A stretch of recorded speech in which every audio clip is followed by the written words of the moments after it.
Chapter 16. Ashtavakra says, you may recite or listen to various scriptures, but unless and until you forget everything, you won't be able to abide in the self. You may indulge yourself in senses, or meditate, or bear the fruits of your actions. But unless you involve yourself in something that serrates your desires, you will remain restless. The truth is that the cause of pain is to try hard to achieve something. This element of truth is sufficient for a fortunate one to achieve salvation. Happiest is the one who is extremely lazy to even blink his eyes. He considers this as a task. He is not inclined to do any task relating to his body. He abides in his self each moment. When the mind is freed from the distinctions as I have done this and I have not done this, it does not desire wealth, sensuality, and liberation. Neither he is against the senses, nor is he attached to them, but he is surely indifferent to their acceptance and rejection. Affection leads to attachment. Renunciation leads to enmity or hatred. Discard both of them. A wise behaves like a child. He is indifferent to both affection and renunciation, and lives the life as it comes. A person who is attached to senses desires to leave this world to be free from pain and problems. But one who is indifferent to these problems feels no pain while living in this world. Hence, the object of nature does not possess the element of happiness or sorrow. Instead, it is the state of one's mind that sees joy or pain in these objects. One who wants liberation, but at the same time he is attached to his body, is neither wise nor a yogi. He just suffers. You won't attain self-realization unless you renounce everything.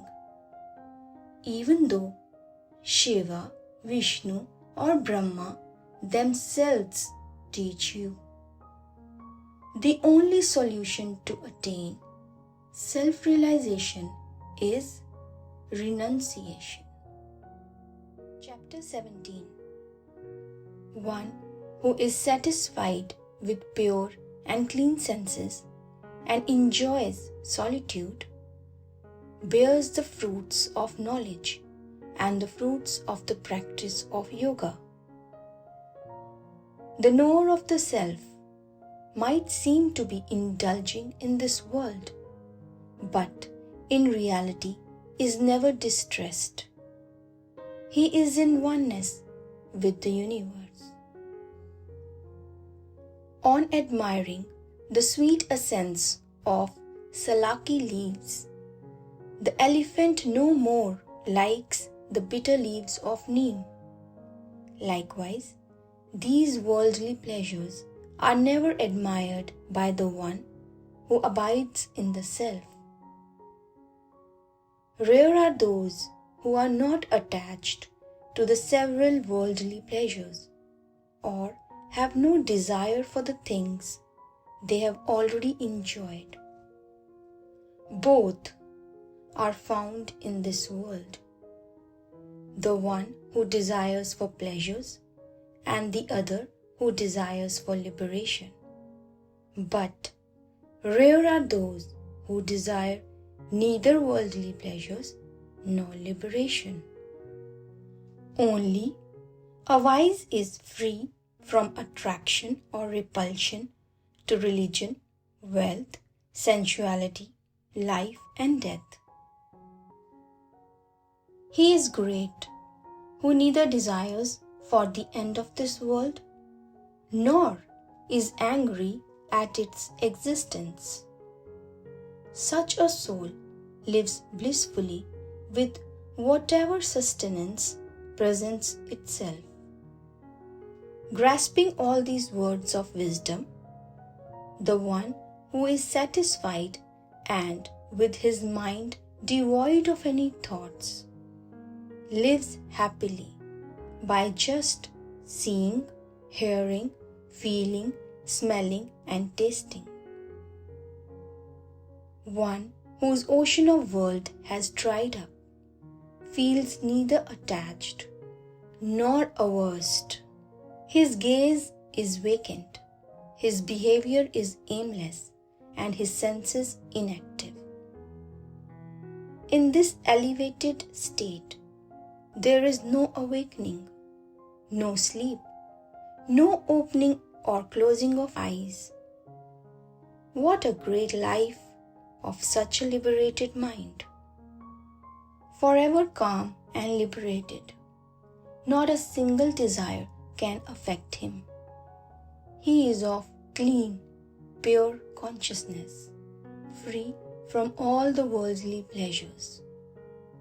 Seeing, hearing, smelling, tasting, speaking, and walking about. The pure soul remains away from trying to achieve or avoid anything. He is indeed truly liberated. He neither blames nor praises. He neither gives nor takes. He renounces everything and is liberated in every way. One who is unperturbed on seeing attractive women or on seeing death standing right in front of him is indeed a liberated soul. There is no difference between pleasure and pain, men and women, success and failure, for the wise man who considers everything equal. There is no aggression or compassion, no pride or humility, no surprise or confusion, for the one whose days in this world are over. He neither likes nor dislikes sense gratification. Consequently, he remains unperturbed in their attainment and non-attainment. Beyond doubts and solutions, good and bad, one who has a still mind abides in the self. One who is free from attachment, free from ego, who considers this visible world as an illusion, even while performing work, is not considered to have done anything. He is out of the circle of karma. He whose thinking mind is dissolved attains the higher state of consciousness, and his mind does not display delusion, dream, and ignorance.